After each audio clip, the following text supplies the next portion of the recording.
आता बघूया convex मिनिस्कसमध्ये. So convex meniscus जसं शेप ऑफ मिनिस्कस आपण बघतोय त्यामध्ये ऑप्ट्यूस अँगल ऑफ कॉन्टॅक्ट असेल, म्हणजे जो अँगल ऑफ कॉन्टॅक्ट असेल तो ग्रेटर दॅन म्हणतो आपण angle of contact theta is greater than किती असेल 90 डिग्री असेल.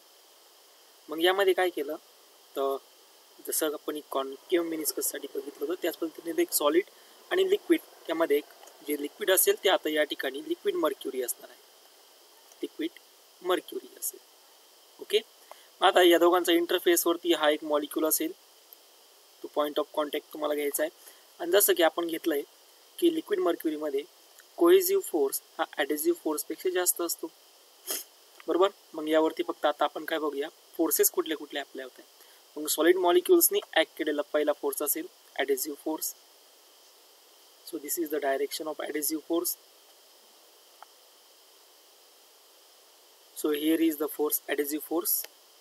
ओके, त्याला एफ ऑफ ए म्हणूया. त्यानंतर दुसरा फोर्स असणार आहे तो म्हणजे ऑब्विसली कोहेसिव्ह फोर्स, जो या पॉइंट ऑफ कॉन्टॅक्ट वरती या ठिकाणी ऍक्ट झालेला हा असेल. सिमिलर मॉलिक्युल्सनी ऍक्ट केलेला फोर्स त्याला म्हणणार आपण कोहेसिव्ह फोर्स. त्यानंतर आता याचा रिझल्ट जर बघितला, नेट फोर्सची डायरेक्शन जी असेल तो म्हणजे नेट फोर्स जो असेल तो ऑब्विसली कुठे येऊन जाणार आहे, in the direction of. So net force असेल in the direction of or inside the liquid molecules. हा असेल F रिझल्ट.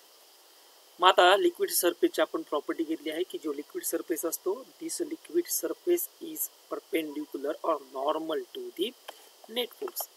म्हणजे आता ह्या नेट फोर्सला जो लिक्विड सरफेस असेल तो कसा असणार आहे, नॉर्मल असणार आहे या पद्धतीने.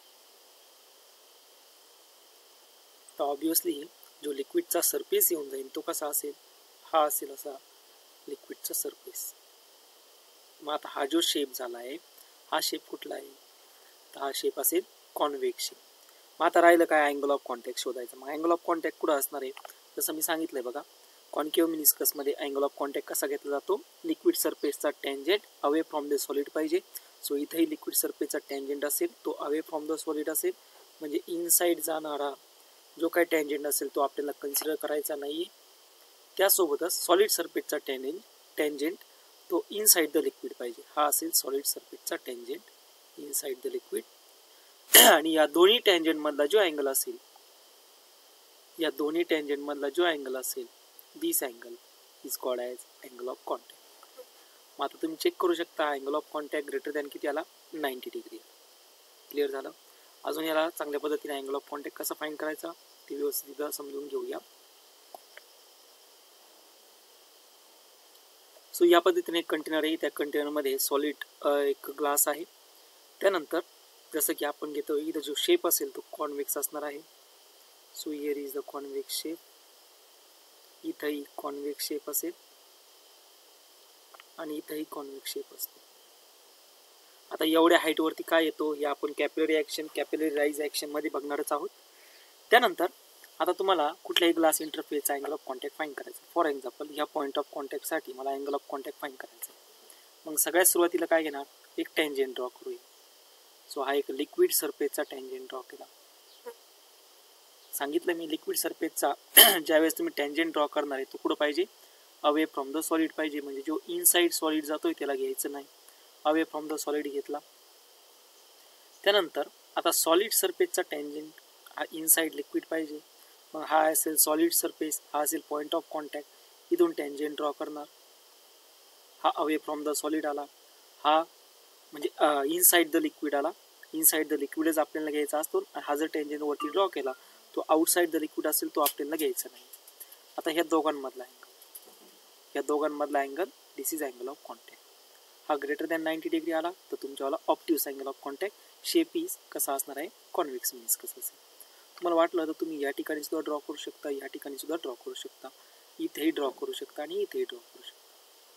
सो अशा पद्धतीने आपण कॉन्व्हेक्स मिनिस्कस कसा फॉर्म होतो, ऑप्टिव्स अँगल ऑफ कॉन्टॅक्ट कसा फाइंड केला जातो ते बघितलं.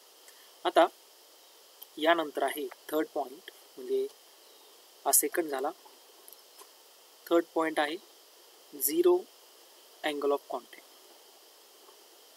Zero angle of contact. हा तुमच्यासाठीचा होमवर्क आहे. हा होमवर्क तुम्हाला आहे झिरो अँगल ऑफ कॉन्टॅक्ट, याची थेरी व्यवस्थित वाचून घ्या. एकदम साधा आणि सोपा आहे. तिथं मॅक्झिमम ॲडेसिव्ह फोर्स असतो, कोहेसिव्ह फोर्स हा निग्लिजिबल असतो, त्यामुळे इथं अँगल ऑफ कॉन्टॅक्ट येत नाही. हे तुम्हाला वाचल्यावर व्यवस्थित समजून. आता मी चौथा घेतोय. If acute angle is equal to 90 degree. बरोबर आहे. ॲक्यूट अँगल किती असेल? 90 डिग्री असेल. म्हणजे अँगल ऑफ कॉन्टॅक्ट जनरल त्याला म्हणतो. किती असेल? 90 डिग्री. मग हा अँगल ऑफ कॉन्टॅक्ट 90 डिग्री कधी असू शकतो बघा. तर यासाठी नेहमीप्रमाणे आपली एक सॉलिड इंटरफेस असेल. हा घेतला सॉलिड इंटरफेस. हा असेल सॉलिड आणि लिक्विड मधला. बरोबर आहे. आता इथं जे लिक्विड असणार आहे ना, ते लिक्विड असेल प्युअर वॉटर. काय असणार आहे? Pure water. इथं असेल सॉलिड. या ठिकाणी मॉलिक्यूल असणार आहे. आता ज्या ठिकाणी प्युअर वॉटर असतो त्या ठिकाणी मॉलिक्युल्समध्ये अप्लाय होणारा फोर्सेस, फोर्स ऑफ ॲडेसिव्ह आणि फोर्स ऑफ कोहेसिव्ह फोर्स, हे दोन्ही काय असतात? इक्वल असतात. म्हणजे इथं असेल कोहेसिव्ह फोर्स, इथं असणार आहे ॲडेसिव्ह फोर्स. आणि त्यानंतर आपण ड्रॉ करणार आहोत इथं tangent of the liquid surface. सगळ्यात सुरुवातीला घेऊया. Tangent of the liquid surface horizontal आहे. हा घेतला tangent of the liquid surface. आणि माहिती आहे जो इनसाइड द सॉलिड चाललाय तो घ्यायची गरज नाही. बरोबर आहे. ठीक आहे. टँजेंट ड्रॉ केला. त्यानंतर सॉलिड लिक्विड सरफेसचा टँजेंट झाला. आता सॉलिड सरफेसचा टँजेंट घेऊया. हा असेल सॉलिड सरफेसचा टँजेंट. आता ह्या दोघांमध्ये जो अँगल आला, दिस अँगल इज किती आहे? 90 degree. That's why we take angle of contact is 90 degree. Clear झालं. आता याच्यामध्ये ज्यावेळेस दोन्ही फोर्सेस इक्वल असतात त्यावेळेस जो फोर्स ऑफ ॲडेजन असतो तो कोहेसिव्ह फोर्सच्या किती अमाऊंटमध्ये इक्वल असतो? 1/√2 एवढ्या अमाऊंटमध्ये इक्वल असतो. जर ॲडेसिव्ह फोर्स हा कोहेसिव्ह फोर्सपेक्षा 1/√2 ने वाढला तर जो शेप असेल तो शेप असणार आहे कॉन्केव्ह शेप. त्यालाच म्हणलं जातं कॉन्केव्हेक्सिसिटी. ओके. जर हा ॲडेसिव्ह फोर्स लेस दॅन कोहेसिव्ह फोर्सपेक्षा अमाऊंट √2 ने असेल तर त्याला म्हणलं जातं कॉन्केव्हिटी. कॉन्केव्हिटी. तुम्हाला बोर्डमध्ये क्वेश्चन विचारला जातो की कॉन्व्हेक्सिसिटी आणि कॉन्केव्हिटी हे दोन्ही एक्सप्लेन करा. तर तुम्हाला फक्त एवढंच एक्सप्लेनेशन मध्ये लिहायचं आहे की ॲडेसिव्ह फोर्स कोहेसिव्ह फोर्सपेक्षा किती अमाऊंटने मोठा आहे आणि ॲडेसिव्ह फोर्स कोहेसिव्ह फोर्सपेक्षा किती अमाऊंटने छोटा आहे. आणि जर दोन्ही इक्विलिब्रियमला असतील तर इथं आपण जनरल ॲडेसिव्ह फोर्स आणि कोहेसिव्ह फोर्स किती अँगलला इक्विलिब्रियम येऊन जातात ते बघितलं. क्लिअर झाला. ओके. आता पुढे एक कन्सेप्ट घेतो बघा. कन्सेप्ट अशी आहे की फॉर एक्झाम्पल आपल्याला हा एक सॉलिड सरफेस असेल. असा एक सॉलिड सरफेस असेल. हा एक सॉलिड सरफेस आहे आणि हा एक सॉलिड सरफेस. आता ह्या सॉलिड सरफेसवरती आपण लिक्विड ड्रॉप जर टाकला, वॉटरचा ड्रॉप जर टाकला तर वॉटर ड्रॉप असा स्प्रेड होतो, हे माहिती आहे सर्वांना. आणि तो जर मर्क्युरी ड्रॉप जर टाकला तर तो मर्क्युरी ड्रॉप असा काय होऊन जातो? स्पेरिकल होतो. तर असं काय होतं? तर वॉटरसाठी सरफेस टेन्शनची जी व्हॅल्यू आहे ती आहे 0.075 न्यूटन पर मीटर. आणि मर्क्युरीसाठी सरफेस टेन्शनची जी व्हॅल्यू आहे ती येऊन जाते 0.465 न्यूटन पर मीटर. मग याच्यावरून तुम्ही सिम्पली सांगू शकता कोणाची सरफेस टेन्शनची व्हॅल्यू जास्त? ऑब्विसली मर्क्युरीची. मर्क्युरी जर सरफेस टेन्शन व्हॅल्यू असेल जास्त असेल तर तो मिनिमम एनर्जी ॲक्वायर करायचा प्रयत्न करेल आणि त्यामुळे त्याचा जो शेप असेल तो कसा येणार आहे? स्पेरिकल. आणि तेच जर इथं बघितलं वॉटरसाठी तर तो कसा असेल? थोडासा स्प्रेड झालेला असेल. पण क्वेश्चन राहतो की जो काही शेप असेल लिक्विडचा तो लिक्विडचा शेप कसा डिसाईड होतो? म्हणून आपली पुढची कन्सेप्ट आहे shape of liquid drop. Shape of liquid drop on a solid surface. म्हणजे किती अँगलला एखादा शेप ऑफ लिक्विड हा कॉन्केव्ह असेल आणि किती अँगलला, जसं आपण घेतलं ऑप्टिव्ह अँगल आणि ॲक्यूट अँगल ते बघितलं. त्याच्यामध्ये आपल्याला सरफेस टेन्शनवर तो अँगल डिपेंड असतो का ते बघायचं. मग त्यासाठी काय करूया? हा सॉलिड इंटरफेस आहे हा पूर्ण. आता या ठिकाणी असे सॉलिड मॉलिक्युल्स असतील आणि हा पूर्ण लिक्विड आहे. मग या ठिकाणी लिक्विड आणि सॉलिड मॉलिक्युल्स हे इंटरफेसला असणार आहे. इथेही लिक्विड मॉलिक्युल्स असतील. मग कुठे मी पॉईंट ऑफ कॉन्टॅक्ट घेतो, हा एक पॉईंट ऑफ कॉन्टॅक्ट घेतला. मग ह्या पॉईंट ऑफ कॉन्टॅक्टवरती या मॉलिक्युल्सनी हे मॉलिक्युल्स याच्यावरती ओढत आहे, त्यासोबतच सॉलिड मॉलिक्युल्स ओढत आहे. सो इथं असेल सरफेस टेन्शन, त्याला म्हणतो मी T1. हे सॉलिड आणि लिक्विड मॉलिक्युल्समध्ये असेल. त्यानंतर इथं पूर्णपणे सॉलिड मॉलिक्युल्सचं सरफेस टेन्शन असेल, त्याला म्हणतो मी T2. आणि इथं पूर्णपणे लिक्विड मॉलिक्युल्सचं सरफेस टेन्शन असेल, त्याला म्हणतो मी T3. आणि हा दोघांमधला अँगल असेल, हा अँगल किती आहे, थीटा, त्याला म्हटलं जातं ॲक्यूट अँगल लेस दॅन थीटा, लेस दॅन 90 डिग्री. मग आता T2 हा जो पॉईंट ऑफ कॉन्टॅक्ट आहे, हा पॉईंट ऑफ कॉन्टॅक्ट इक्विलिब्रियमला कधी असेल, बघा क्वेश्चन व्यवस्थित समजून घ्या. हा पॉईंट ऑफ कॉन्टॅक्ट इक्विलिब्रियमला कधी असेल, ज्यावेळेस T2 हे सरफेस टेन्शन T3 आणि T1 एवढं असेल त्यावेळेस. मग तुम्ही म्हणणार T3 कसं, T3ला रिझॉल्व करा. T3चे दोन कॉम्पोनंट्स येतात. एक येऊन जातो T3 cos थीटा आणि दुसरा असेल माहिती ऑब्वियसली परपेंडिक्युलर त्याला जो असणार असेल तो असणार आहे T3 sin थीटा. म्हणजेच T2 इज इक्वल टू किती पाहिजे, T3 cos theta plus T1 एवढा. Then and then we say that the point of contact is in equilibrium, हे आपण म्हणू शकतो. म्हणजे ते लिक्विड जे असेल ते इक्विलिब्रियमला असेल. मग यावरून कॉस थीटाची व्हॅल्यू भेटते, ती येऊन जाते T2 मायनस T1 अपॉन किती असेल, T3. बघा कॉस थीटाची व्हॅल्यू कशावर डिपेंड आली, सरफेस टेन्शनवर. म्हणजे तुम्ही सिम्पली सांगू शकता एखाद्या मॉलिक्युलचं सरफेस टेन्शन किती असू शकतं, त्यावरून तुम्ही त्याच्यावाली अँगलची व्हॅल्यू फाइंड करू शकता.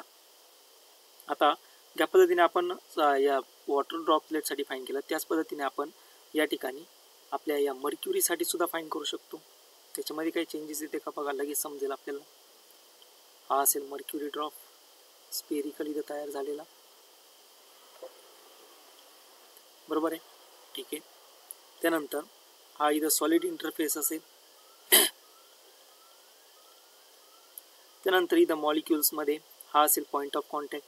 मग यावरती आपल्याला टेन्शन, पहिला आहे सरफेस टेन्शन असेल T1, लिक्विड मॉलिक्युल्सने ॲक्ट केलेलं. त्यानंतर लिक्विड आणि सॉलिड मॉलिक्युल्समध्ये ॲक्ट झालेलं T2.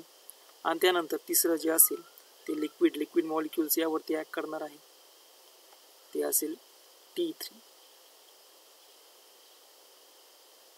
ओके. आता हा असेल त्याच्यावाला अँगल ऑफ कॉन्टॅक्ट थीटा, हा दोन पार्टमध्ये रिझॉल्व होणार आहे. इकडं असेल T3 cos थीटा आणि याला परपेंडिक्युलर जो असेल तो असेल T3 sin थीटा. परत तुम्ही हा जो ड्रॉप असेल स्पेरिकल ड्रॉप, हा इक्विलिब्रियमला कधी असणार, so T2 is equal to T3 cos theta plus T1 एवढा. म्हणजेच कॉस थीटाची व्हॅल्यू परत किती होऊन जाते, T2 मायनस T1 अपॉन किती असेल, T3. सो दोघांसाठी बघा फॉर्म्युला सेमच आला. जो अँगल ऑफ कॉन्टॅक्ट आहे तो अँगल ऑफ कॉन्टॅक्ट इक्विलिब्रियमला कधी असेल तर तो सरफेस टेन्शनच्या डिफरन्सवरती divided by third surface tension जेवढा असेल तेवढं. मग याच्या काही केसेस आहे, त्या केसेस आता आपण बघूया. सो केस फर्स्ट केस अशी आहे की if T2 is less than T1 असेल, T2 is greater than T1 आहे, हा T2 ग्रेटर दॅन T1 आहे. आणि त्यासोबतच जो डिफरन्स आहे कुठला, T2 मायनस T1चा, हा ग्रेटर दॅन किती असणार आहे, T3 असेल. बघा या दोन्ही व्हॅल्यूला जर आपण इथे सबस्टिट्यूट केले तर कॉस थीटा काय भेटतो आपल्याला, पॉझिटिव्ह भेटेल. तुम्ही टाकू शकता.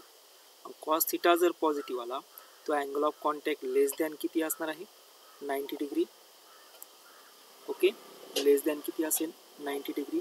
म्हणजेच तो अँगल ऑफ कॉन्टॅक्ट कोणचा आला, ॲक्यूट अँगल आला. म्हणजे जो शेप असेल तो शेप कसा असणार आहे, कॉनकेव्ह मेनिस्कस असेल.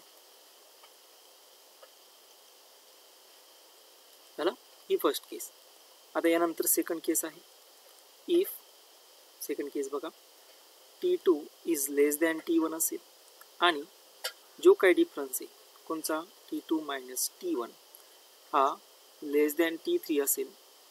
ऑब्वियसली T2 ची व्हॅल्यू T2 ची व्हॅल्यू T1 पेक्षा कमी आली, म्हणजे जो डिफरन्स आहे तो डिफरन्स T3 पेक्षा कमी आला.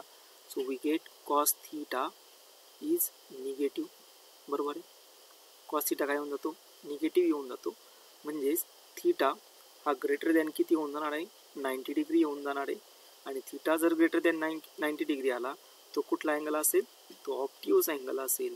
आणि जो शेप असणार आहे तो असेल कॉन्व्हेक्स मेनिस्कस. क्लिअर झालं. एकदम सिंपल केसेस आहे, तुम्ही ते चेक करू शकता. थर्ड केस इथे म्हणतो मी. थर्ड केस की जर इफ जो डिफरन्स आहे तो difference is equal to T3 आला, म्हणजे हा जो डिफरन्स घेतला ना cos theta T2 minus T1 is equal to T3 आला, म्हणजेच कॉस थीटाची व्हॅल्यू किती असेल, 1 असेल. म्हणजेच थीटा इज इक्वल टू किती होऊन जातो, 0. म्हणजेच तो झाला आपल्याला 0 angle of contact. 0 angle of contact ज्यावेळेस तुम्ही वाचणार ना 0 अँगल ऑफ कॉन्टॅक्ट कधी येतो, त्यावेळेस तुम्हाला तो व्यवस्थित क्लिअर होतो. आणि यानंतर याच्यावरती लास्ट केस राहते. ती लास्ट केस अशी आहे बघा, की जर T2 मायनस T1 हा T3 पेक्षा जास्त असेल, त्यासोबतच जो कॉस थीटाची व्हॅल्यू ग्रेटर दॅन 1 येऊन जाते, पॉझिटिव्ह व्हॅल्यू ग्रेटर दॅन 1 असेल, त्या केसमध्ये जे काही लिक्विड आहे ते पूर्णपणे स्प्रेड होऊन जाणार आहे. म्हणजे ज्याला म्हणतो आपण लिक्विड इज कम्प्लिटली स्प्रेड. त्याला म्हणतो आपण पूर्णपणे लिक्विड हे सॉलिडमध्ये कन्वर्ट होऊन जातं, पूर्ण सॉलिडमध्ये ते होऊन जाणार, स्प्रेड होऊन जाणार. पण जनरली हे पॉसिबल नाही. क्लिअर झालं सर्वांना. सो अशा ह्या काही केसेस आहे.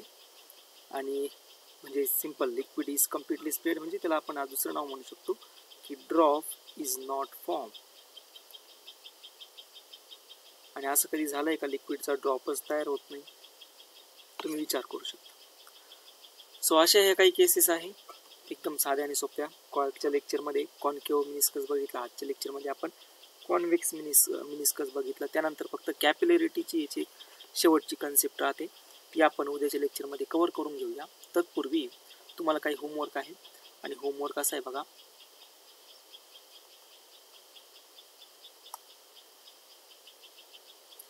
हे जे काही होमवर्क डे 4 आणि 5 मधला अँगल ऑफ कॉन्टॅक्टचे जेवढे काही प्रॉब्लेम तुम्हाला जे दिसत आहे, अँगल ऑफ कॉन्टॅक्टचे साधारण किती प्रॉब्लेम आहे तुम्ही बघू शकता. एक 16 प्रॉब्लेम आहे. हे 16 प्रॉब्लेम आत्ता लेक्चर झाल्यानंतर 2 तासामध्ये, ज्यावेळेस तुम्ही लेक्चर बघणार त्यावेळेस लेक्चर संपल्यानंतर 2 तासामध्ये, म्हणजे ज्यावेळेस मी लेक्चर टाकणार आहे ग्रुपवरती त्याच्यानंतर साधारण 20 मिनिटं तुम्हाला लेक्चर बघायला लागतील. त्यानंतरच्या पुढील 2 तासामध्ये तुम्हाला हा पूर्णचे पूर्ण होमवर्क मला सेंड करायचा आहे संध्याकाळी 8 वाजेपर्यंत. याचे जे डाऊट्स असतील ते संध्याकाळी 8 वाजेपर्यंत मला याचे सगळे डाऊट्स तुम्ही काय करायचे आहे, पाठवायचे आहे. फक्त 16च प्रॉब्लेम आहे, खूप छोटे प्रॉब्लेम आहे, 16 प्रॉब्लेम्स आहेत. त्याचे डाऊट्स मला सेंड करा, म्हणजे आपण आपल्या उद्या शेवटच्या लेक्चरमध्ये कॅपिलॅरिटीची कन्सेप्ट व्यवस्थित समजून घेऊ आणि ती कॅपिलॅरिटीची कन्सेप्ट कंप्लीट करून आपल्या या ठिकाणी फ्लुइड मेकॅनिक्स पूर्णपणे संपतो. म्हणजेच एक्झामसाठी तुम्हाला पूर्णपणे फ्लुइड मेकॅनिक्स अभ्यासला जाऊ शकतो. ओके. सो आजचं लेक्चर जर आवडलं असेल तर लाईक आणि शेअर करायला नक्कीच विसरू नका. थँक्यू.